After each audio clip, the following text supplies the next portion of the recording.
క్రీస్తునందు ప్రియమైన సజీవవాహిని శ్రోతలందరికీ మన ప్రభువును రక్షకుడైన యేసు క్రీస్తు నామంలో శుభములు తెలియజేస్తా ఉన్నాను. ఇంకొంత సమయం అనే అంశాన్ని ఈరోజు మనం ధ్యానించుకుందాం.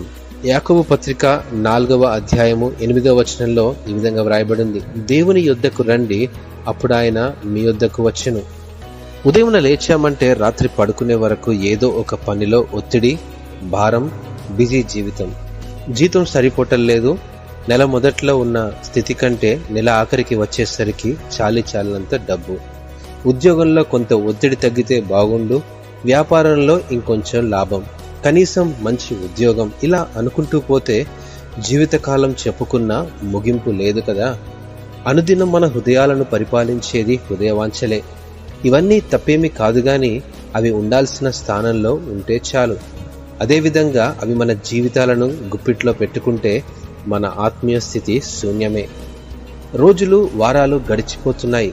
రెప్పమూసి తెరిచేలోగా క్యాలెండర్లో డేటు మారిపోతుంది. గడిచిన సమయం తిరిగి రాదని మనందరికీ తెలుసు. అయ్యో, దేవునితో నేను ఎక్కువ సమయం గడపలేకపోయానే అని ఎప్పుడో సమస్య వచ్చినప్పుడు అనుకుంటే ఎలా?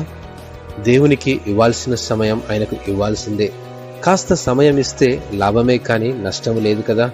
వారమంతా ఏదో పనిలో పడి ఆయన రాకడ సమీపిస్తుందని మర్చిపోక అనుదినం ఎత్తబడుటకు సిద్ధపాటు కలిగి ఉందాం. ప్రార్థనలో, వాక్యంలో మరికొంత సమయం గడుపుతూ దేవునికి ప్రథమ స్థానం ఇచ్చే ప్రయత్నం చేద్దాం. అట్టి తీర్మానమును ప్రభువు సిద్ధపరచునుగాక. ఆమెన్.